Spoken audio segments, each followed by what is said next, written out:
ന്യൂനപക്ഷ വിരുദ്ധ രാഷ്ട്രീയമാണ് കർണാടകത്തിൽ കോൺഗ്രസ് പയറ്റുന്നത് എന്നാണ് മുഖ്യമന്ത്രി പിണറായി വിജയന്റെ LDFിൻ്റെയൊക്കെ വിമർശനം. അതിൻ്റെ ഭാഗമായിട്ടാണല്ലോ ഈ ഫക്കീർ, വസീം തുടങ്ങിയ നോർത്ത് ബാംഗ്ലൂരിലെ സ്ഥലങ്ങളിൽ നടന്നുകൊണ്ടിരിക്കുന്ന ഒഴിപ്പിക്കൽ, അതിനെ ബുൾഡോസർ രാജ് എന്നാണ് ഇടതുപക്ഷ സർക്കാർ വിശേഷിപ്പിച്ചിരിക്കുന്നത്. കണക്കിന് മറുപടി കൊടുത്തിരിക്കുകയാണ് കർണാടക ഉപമുഖ്യമന്ത്രിയായിട്ടുള്ള DK ശിവകുമാർ. നിങ്ങൾക്കറിയാത്ത കാര്യത്തിൽ അനാവശ്യ വർത്തമാനം നടത്തരുത് പിണറായി വിജയൻ എന്നാണ് DK ശിവകുമാർ പറഞ്ഞിരിക്കുന്നത്. ഇത്തരത്തിലുള്ളൊരു നീക്കത്തിന് ഇടതുപക്ഷം നീങ്ങാനുള്ള ഒരു കാരണം എന്താണ്? കേരളത്തിൽ നിന്ന് അവർക്ക് കൊഴിഞ്ഞുപോയിക്കൊണ്ടിരിക്കുന്ന ന്യൂനപക്ഷ വോട്ടുകൾ, പ്രത്യേകിച്ച് മുസ്ലിം വോട്ടുകളെ തിരിച്ച് പിടിക്കാനുള്ള എന്തെങ്കിലും നുറുക്ക് വിദ്യയാണോ ഇത്? തീർച്ചയായിട്ടും ആവശ്യമില്ലാത്ത ഒരു വിഷയത്തിൽ പോയി ഇടപെട്ട് തിരിച്ചടികൾ വാങ്ങുകയാണ് പിണറായി വിജയൻ ഇപ്പോഴും. കർണാടകത്തിൽ ഈ ഏറ്റവും ഒടുവിൽ നടന്ന കുടിയൊഴിപ്പിക്കൽ എന്ന് പറയാൻ നമുക്ക് പറ്റത്തില്ല. യഥാർത്ഥത്തിൽ അത് കയ്യേറ്റക്കാരെ ഒഴിപ്പിക്കുകയാണ് കർണാടകത്തിൽ അവർ ചെയ്തത്. ഇത് ഈ കഴിഞ്ഞ ദിവസം നടന്നത് യലഹങ്ക എന്ന് പറയുന്ന വടക്കൻ നോർത്ത് ബാംഗ്ലൂരിലെ പ്രദേശത്ത് 500ഓളം കയ്യേറ്റക്കാരെ വീട് ഒഴിപ്പിച്ചു. ഫക്കീർ കോളനി, വസീം ലേഔട്ട്, ഇങ്ങനെ 2 സ്ഥലങ്ങളിലാണ് ഈ കയ്യേറ്റക്കാരെ ഒഴിപ്പിച്ചത്. അതില് 3000ഓളം താമസക്കാര് അവർക്ക് വീടുകൾ നഷ്ടപ്പെട്ടു. പക്ഷെ ഇവര് നിയമം പരമായിട്ട് ഭൂമി പണം കൊടുത്തു വാങ്ങി അതിന് രേഖകളൊക്കെ ഉള്ള ഭൂമിയിൽ നിന്ന് അവരെ ഒഴിപ്പിച്ചതല്ല. അവര് സർക്കാരിന്റെ ഭൂമി കയ്യേറി താമസിച്ചവരെ സർക്കാർ ഒഴിപ്പിക്കാതെ സർക്കാർ എന്ത് ചെയ്യും? അവിടുത്തെ കർണാടക മുഖ്യമന്ത്രിയും ഉപമുഖ്യമന്ത്രിയും, അതായത് മുഖ്യമന്ത്രി സിദ്ധരാമയ്യയും ഉപമുഖ്യമന്ത്രി DK ശിവകുമാറും വളരെ വ്യക്തമായ രീതിയിൽ കാര്യങ്ങൾ പറഞ്ഞിട്ടുണ്ട്. ഇത് സർക്കാർ ഭൂമിയാണ്. അതുപോലെ തന്നെ ഇത് വേസ്റ്റ് മാനേജ്മെന്റ്, ഗാർബേജും അങ്ങനെയൊക്കെ ഉള്ളത് സംസ്കരിക്കാൻ വേണ്ടിയിട്ട് ഉപയോഗിക്കാനായിട്ട് ഉള്ള ഒരു ഭൂമിയാണ്. അവിടെ വാസയോഗ്യമായിട്ടുള്ള സ്ഥലമല്ല. അവിടെ താമസിക്കുന്നവർക്ക് സർക്കാർ വേറൊരു രീതിയിൽ പുനരധിവാസം നടപ്പാക്കും. യഥാർത്ഥത്തിൽ ഒരു ചോദ്യമുണ്ട്. ഈ നഗരങ്ങളിലൊക്കെ പോയിട്ട് പാവപ്പെട്ട മനുഷ്യർ വളരെ കഷ്ടപ്പെട്ട് എങ്ങനെയെങ്കിലും കാശുണ്ടാക്കി നിയമപരമായിട്ട് വാടക കൊടുത്തോ അല്ലെങ്കിലൊക്കെ താമസിക്കുമ്പോൾ വേറെ കുറെ ആൾക്കാർ തിണ്ണമെടുക്കും കയ്യൂക്കും കാണിച്ചിട്ട് സർക്കാരിന്റെ ഭൂമി വളച്ചെടുത്ത് അവിടെ ഒരു രാത്രി കൊണ്ട് ഒരു താമസ സ്ഥലം ഉണ്ടാക്കി അവിടെ അങ്ങ് വിഹരിക്കുകയാണ്. പിന്നെ ഇവർ മതം ഉപയോഗിക്കും. ഇതാണ് ഇപ്പോഴത്തെ ഏത് നിയമലംഘനം നടത്തുന്നവരും മതം ഉപയോഗിച്ചു കഴിഞ്ഞാൽ ആ നിയമലംഘനം നിയമപരമാകുന്നത് എങ്ങനെ? വേറൊരു ചോദ്യം. മുഖ്യമന്ത്രി പിണറായി വിജയൻ എക്സിലെ ട്വീറ്റ് ചെയ്തിരിക്കുന്നത് സംഘപരിവാറിന്റെ ന്യൂനപക്ഷ വിരുദ്ധ രാഷ്ട്രീയം കോൺഗ്രസ് സർക്കാരിലൂടെ ബുൾഡോസ് രാജ് എന്ന പേരിൽ നോർമലൈസ് ചെയ്യപ്പെടുന്നു എന്നാണ്. അല്ല, അതായത് ഈ കേരളത്തിൽ ഉള്ള ഒരു ഗുണമെന്ന് പറഞ്ഞാൽ കാട് തൊട്ട് മരം മുറിച്ചത് തൊട്ട് കയ്യേറുന്നവരെ മുഴുവൻ നിയമവിധേയമാക്കി കൊടുക്കുന്ന ഒരു സംവിധാനമാണ് കേരളത്തിലുള്ളത്. ഇപ്പോൾ കേരളത്തിലെ ഗവൺമെന്റ് കോൺട്രാക്ടേഴ്സ് അസോസിയേഷന്റെ നേതാക്കൾ എന്നോട് പറഞ്ഞിട്ടുണ്ട്, നഗരഭൂമികൾ വലിയ രീതിയിൽ കയ്യേറിയിട്ടുണ്ട്. കേരളത്തിലെ എറണാകുളം, തിരുവനന്തപുരം, കോഴിക്കോട് മാത്രവുമല്ല, ചെറിയ പട്ടണങ്ങളിൽ പോലും വലിയ രീതിയിൽ കേരളത്തിൽ ഭൂമി കൈയേറ്റം നടന്നിട്ടുണ്ട്. ഈ ഭൂമി പലപ്പോഴും നിങ്ങൾ തന്നെ നിങ്ങളുടെ പ്രായോഗികമായിട്ട് ഒന്ന് ചിന്തിച്ചു നോക്കിയാൽ മതി. നിങ്ങൾ റോഡിലൂടെ നടക്കുമ്പോൾ നിങ്ങൾ പലപ്പോഴും ശ്രദ്ധിച്ചിട്ടില്ലേ, പല കടക്കാരും റോഡിലേക്ക് ഇറക്കി പണിഞ്ഞിരിക്കുന്നത്, ഫുട്പാത്തിലേക്ക് ഇറക്കി പണിഞ്ഞു സാധനങ്ങൾ മുൻപിൽ കൊണ്ടുപോകും. ഇപ്പൊ ഗൗതം തന്നെ കണ്ടിട്ടില്ലേ, എറണാകുളത്തൂടെ നടക്കുന്ന ആളല്ലേ? ആ എറണാകുളത്ത് നിങ്ങൾ പല സ്ഥലങ്ങളിൽ, ഇപ്പൊ പാലാരിവട്ടത്തോ വൈറ്റിലയിലോ കലൂരോ ഒക്കെ ഒന്ന് നോക്ക്, പലയിടത്തും ഈ വീടുകളുടെയും കടകളുടെയും ഒക്കെ മുന്നിലേക്ക് കെട്ടിയിറക്കും. ആദ്യം അതിന്റെ തുടക്കം അങ്ങനെയാണ്. ആദ്യം അവർ താൽക്കാലികമായിട്ടൊരു ചിലപ്പോൾ വെറും ഒരു ടാർപോളിൻ വെച്ചിട്ടായിരിക്കും, എന്നിട്ട് അതിന്റെ കീഴിൽ അവരുടെ സാധനങ്ങൾ, പിന്നീട് പതുക്കെ അതൊരു പെർമനന്റ് സ്ട്രക്ചർ ആക്കി മാറ്റും. ആദ്യം നിയമം ലംഘിച്ച് സ്ഥലം കയ്യേറുക, എന്നിട്ട് നിയമം വിധേയമാക്കുക, എന്നിട്ട് സർക്കാർ വല്ലതും ചില്ലറ തുട്ടുകൾ അടച്ചിട്ട് നിയമവിധേയമാക്കുക. ഇതിനെ ഇടനിലക്കാരനായിട്ട് നിൽക്കുന്ന ഒരു രാഷ്ട്രീയ നേതാവ് കാണും. ആ രാഷ്ട്രീയ നേതാവും ഉദ്യോഗസ്ഥർക്കും പൈസ മറി. ഇതാണ് ഇതിൻ്റെ ഒരു രീതി. അപ്പോൾ ഇങ്ങനെ ചെയ്യുന്ന, അതായത് ചതുരശ്ര മീറ്ററിന് വെച്ചിട്ട് ഭൂമിക്ക് വിലയുള്ള സ്ഥലങ്ങളിലാണ് ഈ കയ്യേറ്റങ്ങളൊക്കെ നടക്കുന്നത്. അങ്ങനെ നടക്കുമ്പോൾ കേരളത്തിലെ അത് പിന്നെ കൈക്കൂലി വാങ്ങിച്ച് നിയമവിധേയമാക്കുന്നത് പോലെ ബാംഗ്ലൂരിൽ എന്തുകൊണ്ട് ചെയ്യുന്നില്ല എന്നാണ് ശ്രീ പിണറായി വിജയൻ ചോദിച്ചത്. ഞങ്ങളൊക്കെ ചെയ്യുന്ന കണ്ടില്ലേ, ഇതെന്താ ഇതുപോലെ അങ്ങ് ചെയ്താൽ?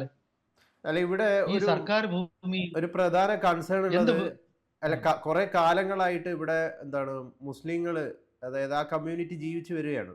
അപ്പോൾ ഇങ്ങനെ ഒഴിപ്പിച്ചു കഴിഞ്ഞ് കഴിഞ്ഞാൽ, പെട്ടെന്ന് ഒരു സുപ്രഭാതത്തിൽ ഒഴിപ്പിച്ചു കഴിഞ്ഞ് കഴിഞ്ഞാൽ അവരെവിടെ പോയി താമസിക്കും. അപ്പോൾ എന്തെങ്കിലും രീതിയിലുള്ള പുനരധിവാസം ഉറപ്പാക്കിയിട്ടാണോ ഇത് ചെയ്യുന്നത് എന്നൊരു ചോദ്യം ഉണ്ടല്ലോ. അത് എന്ത് എന്ത് എന്ത് ന്യായമാണ്? പിന്നെ ഇപ്പൊ എന്നോട് ചോദിച്ചതിൽ തന്നെ അതിനകത്തിലെ അപകടം പതിയിരിപ്പുണ്ട്. കുറച്ച് മുസ്ലിങ്ങൾ, എന്താ ഇവർക്ക് എന്താ പ്രത്യേകിച്ച് നിയമം വല്ലതും ഉണ്ടോ? ഇവർക്ക് വേണ്ടിയിട്ട് പിന്നെ BNS പിന്നെ ഭാരതീയ നിയമസംഹിതയിൽ പ്രത്യേകിച്ച് നിയമം വല്ലതും ഉണ്ടോ? പഴയ CRPCയിലോ CPCയിലോ എന്തെങ്കിലും നിയമം ഉണ്ടായിരുന്നോ? ഈ നാട്ടിലെ അങ്ങനെയാണെങ്കിൽ പിന്നെ ഭരണഘടന എന്തിനാണ്? ഇപ്പം ഗൗതം ചോദിച്ചത് അതീവ ഗുരുതരമായിട്ടുള്ള ഒരു ചോദ്യമാണ്. കാരണം സമുദായത്തിന്റെ പേര് പറഞ്ഞ് ക്രിമിനൽ നിയമങ്ങൾ ഉണ്ടാക്കാൻ തുടങ്ങിയാൽ അത് ഇവിടെ പോയി നിൽക്കും. അങ്ങനെ ഗൗതം ഇപ്പൊ ചിന്തിക്കാൻ ഇടയായത് എന്തുകൊണ്ടാണ്? സമൂഹത്തിൽ ഇത്തരം തെറ്റായ ചിന്തകൾ സമൂഹത്തിൽ പലരുടെയും തലയിൽ അടിച്ചേൽപ്പ്. പലരും വിചാരിച്ചിരിക്കുന്നത് ഇങ്ങനെയൊക്കെ പറയുന്നതും ഒരുപക്ഷെ പിണറായി വിജയൻ തന്നെ അങ്ങനെ ചിന്തിക്കുന്നുണ്ടാവാം. ഭരണഘടന പ്രകാരം മുസ്ലിമും ഇല്ല ക്രിസ്ത്യാനിയും അങ്ങനെ പ്രത്യേകിച്ച് ക്രിമിനൽ നിയമങ്ങൾ അങ്ങനെ ഒന്നുമില്ല. ക്രിമിനൽ നിയമങ്ങൾ രാജ്യത്തെ എല്ലാ പൗരന്മാർക്കും ഒരുപോലെ ബാധകമാണ്. അത് പൗരന്മാർക്കും പൗരന്മാരല്ലാത്തവർക്കും. പൗരന്മാർക്ക് ചില അവകാശങ്ങൾ, പൗരത്വം ഇല്ലാത്തവർക്ക് ആ അവകാശം.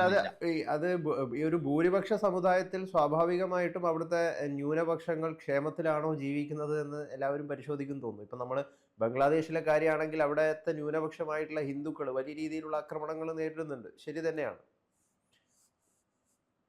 അല്ല, അത് ഇതുമല്ലല്ലോ. ഇവിടെ എന്താണ് ഗൗതം? ഇതാണ് നമ്മൾ അരി എത്രാന്ന് ചോദിക്കുമ്പോൾ പയർ അഞ്ഞാഴി എന്ന് മറുപടി പറയുന്നത്. ഇവിടുത്തെ പ്രശ്നം എന്താണ്? ഒരാൾ ഒരു തെറ്റ് ചെയ്യും, ഇയാൾക്ക് തെറ്റ് ചെയ്യുന്ന ആളിനെ അറിയാമല്ലോ ഇത് അയാളുടെ ഭൂമിയല്ലെന്ന്. സർക്കാർ ഭൂമി കയറി താമസിക്കാൻ ചിട്ട് ഞാൻ മുസ്ലിമാണ്, എനിക്ക് സർക്കാർ ഭൂമി താമസിക്കണമെന്ന് പറയുന്നത് എന്തർത്ഥമാണുള്ളത്? അതിനെന്ത് ന്യായമാണ്? അതെന്താണെന്നറിയാം. ഇത്തരം ന്യായങ്ങളൊക്കെ സമൂഹത്തിൽ സൃഷ്ടിക്കപ്പെട്ടത് ഒരു പ്രത്യേക രാഷ്ട്രീയ തന്ത്രത്തിന്റെ ഭാഗമായിട്ട്. എന്നിട്ട് അത് പൊതു നിയമമായിട്ട് ഇപ്പം ഗൗതമനെ പോലെ ഒരാളിന് പോലും അങ്ങനെ തോന്നുകയാണ് മാനസികമായിട്ട്.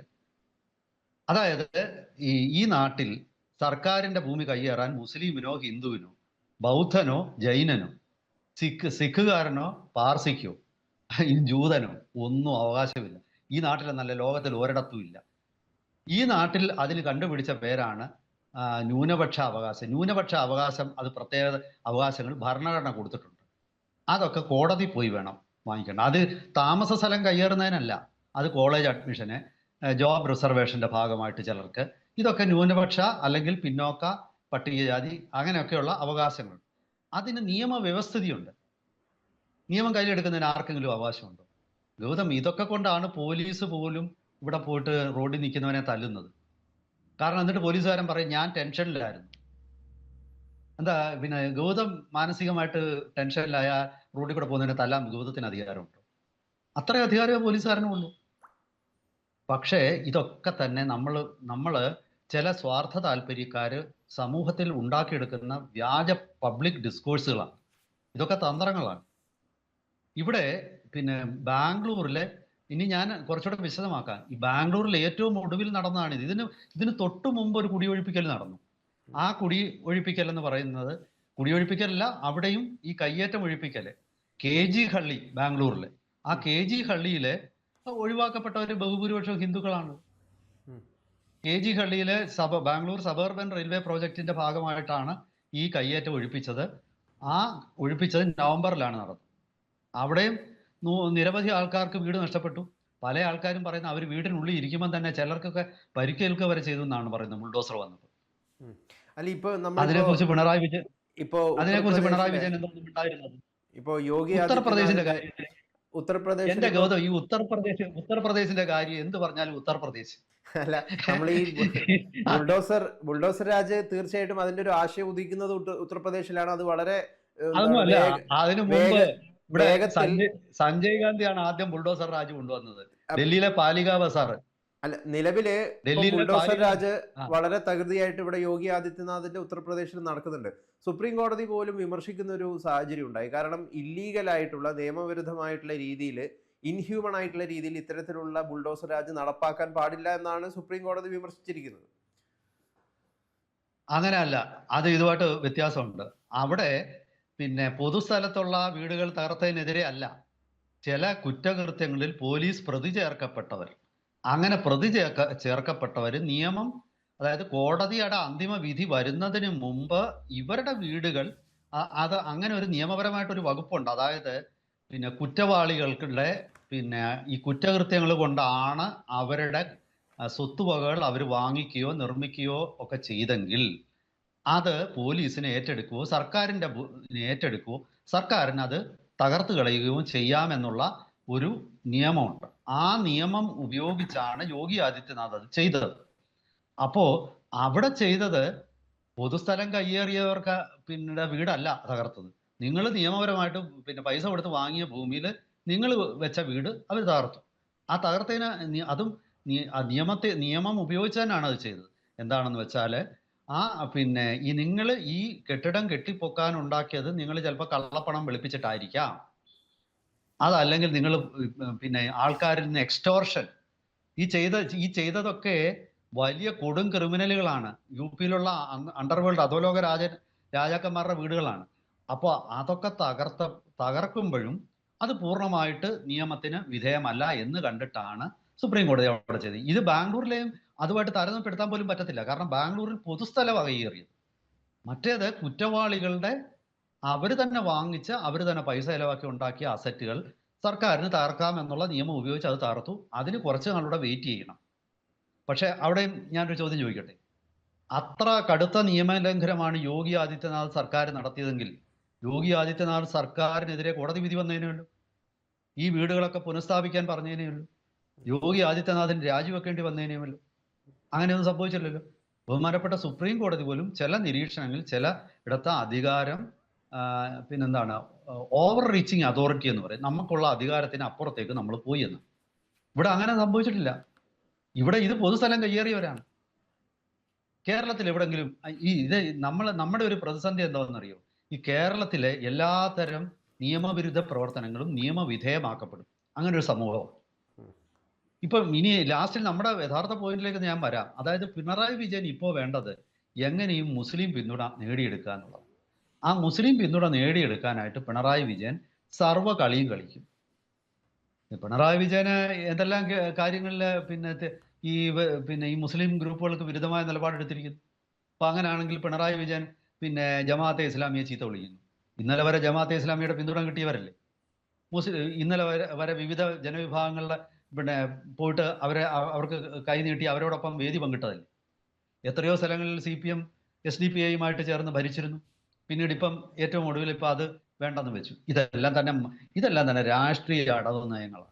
ഇതിലൊന്നും അതിനപ്പുറത്തോട്ടുള്ള ഒരു നീതിബോധവുമില്ല. തോന്നുന്നത് അങ്ങ് വിളിച്ചു പറയുക, അതുകൊണ്ട് രാഷ്ട്രീയ നേട്ടം ഉണ്ടാക്കാമെന്നുള്ള തെറ്റിദ്ധാരണയാണ്.